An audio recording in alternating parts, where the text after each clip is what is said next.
సంధ్య theatre తొక్కిసలాట ఘటనలో విచారణ ప్రారంభమైంది. అయితే ఈ కేసులో నటుడు అల్లు అర్జున్ విచారణకు హాజరు కాలేదు. కేసు విచారణ కోసం న్యాయస్థానం మొత్తం 12 మందికి సమన్లు జారీ చేసింది. ముందే ఫిక్స్ అయిన ప్రోగ్రాం వల్ల తాను ముంబైలో ఉండిపోయానని, ఆన్లైన్ విచారణకు అనుమతి ఇవ్వాలని అల్లు అర్జున్ కోర్టుని విజ్ఞప్తి చేశారు. అయితే కోర్టు అల్లు అర్జున్ విజ్ఞప్తిని రిజెక్ట్ చేస్తే ఆయన లాయర్లు ఆబ్సెంట్ పిటిషన్ దాఖలు చేయనున్నారు. అయితే అల్లు అర్జున్ మినహా నిందితులు అంతా విచారణకు హాజరు కావడంతో విచారణను ఈ నెల 6కు కోర్టు వాయిదా వేసింది.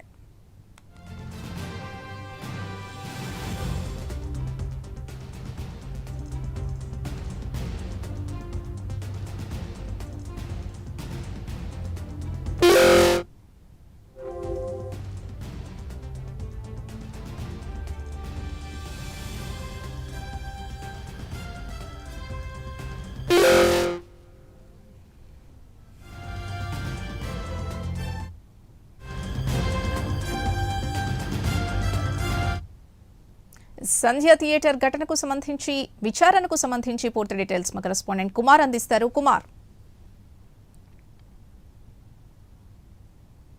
ఘటనకు సంబంధించి అల్లు అర్జున్ కి ఏదైతే నాంపల్లి కోర్టు సమన్లు అయితే జారీ చేసింది. ఈ కేసులోనే అల్లు అర్జున్ A11 కింద అయితే ఉన్నారు. అయితే ఈ రోజు వ్యక్తిగతంగా కోర్టుగా హాజరవ్వాలని అల్లు అర్జున్ తో పాటు మిగతా నిందితులు ఎవరైతే ఉన్నారో వాళ్ళందరికీ కూడా సమన్లు అయితే జారీ చేశారు. అయితే ముఖ్యంగా విచారణలో భాగంగా అల్లు అర్జున్ తో సహా 12 మంది నిందితులకు ఇందులో సమన్లు జారీ అయ్యింది. అయితే ఆన్లైన్ లో విచారణకు అనుమతించాలని అల్లు అర్జున్ తరపున లాయర్ ఏదైతే ఒక పిటిషన్ అయితే దాఖలు చేశారో, అయితే ఆన్లైన్ విచారణకు అనుమతించకపోతే ముఖ్యంగా ఆప్షన్ పిటిషన్ దాఖలు చేయడానికి కూడా అల్లు అర్జున్ తరపున లాయర్స్ అయితే రెడీ అయ్యారు. అయితే ముందే ఫిక్స్ అయిన షెడ్యూల్ వల్ల ఈ రోజు అల్లు అర్జున్ ముంబైలో ఉన్నారు. అయితే ఈ నేపథ్యంలో కొద్దిసేపటి క్రితం ఈ సంధ్య థియేటర్ ఘటనలోని నాంపల్లి కోర్టు విచారణ ప్రారంభించింది. ముఖ్యంగా దానికి సంబంధించి అంటే ఆ తొక్కిసలాటకు సంబంధించి ఛార్జ్ షీట్ పరిగణలోకి తీసుకుని విచారణ అయితే ప్రారంభించింది. అయితే ముఖ్యంగా వ్యక్తిగత కారణాలతోని అల్లు అర్జున్ హాజరు కాలేకపోయారని అల్లు అర్జున్ తరపు న్యాయవాదులు కూడా కోర్టుకి తెలియపరిచారు. అయితే జూలై 6 వరకు ఈ కేసు సంబంధించి 6 వరకు వాయిదా అయితే కోర్టు అయితే వేసింది. ముఖ్యంగా సంధ్య థియేటర్ ఘటన అంటే పుష్ప 2 బెనిఫిట్ షో సమయంలోని అల్లు అర్జున్ ఏదైతే ఆర్టీసీ క్రాస్ రోడ్స్ నుంచి సంధ్య థియేటర్ వరకు కూడా ఏదైతే ఒక ర్యాలీ పరంగా వెళ్ళడం జరిగింది. సంధ్య థియేటర్ లోపలికి వెళ్ళిన తర్వాత బయట తొక్కిసలాట జరగడంతో ముఖ్యంగా రేవతి అనే ఆమె అక్కడ స్పాట్ లో చనిపోయింది. అలాగే రేవతి కొడుకు అయిన శ్రీతేజ తీవ్రంగా గాయపడడంతో కూడా అతనికి ఇంకా వైద్యం ఇంకా అందుతూనే ఉంది.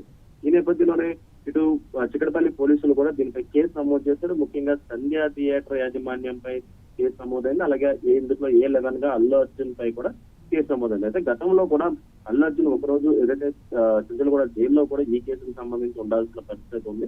అయితే తర్వాత ఏదైతే దీనికి సంబంధించి కోర్టులో ట్రయల్ జరిగింది. అయితే పోలీసులు దాఖలు చేసిన ఛార్జ్ షీట్ ఏదైతే ఉందో దాన్ని పరిగణలోకి తీసుకుని కోర్టు ఈ రోజు విచారణ అయితే ప్రారంభించింది. అయితే మీకు మొత్తం 23 మంది నిందితులు అయితే చేస్తారు. అందులో అల్లు అర్జున్ A11 గా అయితే ఉన్నారు.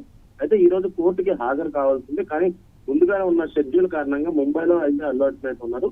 అయితే ఈ నేపథ్యంలోనే అల్లు అర్జున్ సంబంధించిన లాయర్లు కోర్టుకి అయితే ముఖ్యంగా ఆన్లైన్ ద్వారా వర్చువల్ గా ఏదైతే విచారణకు హాజరవుతారని పిటిషన్ దాఖలు చేసినప్పటికీ కూడా కోర్టు దాన్ని అనుమతించలేదు. ఖచ్చితంగా వ్యక్తిగతంగా కోర్టులో హాజరు కావాలని చెప్పారు. అయితే ఆప్షన్ పిటిషన్ అయితే దాఖలు చేశారు. ఆప్షన్ పిటిషన్ స్వీకరించిన కోర్టు ఈ కేసు వచ్చేసి జూలై 6కి వాయిదా అయితే వేయడం జరిగింది. Right, thank you Kumar.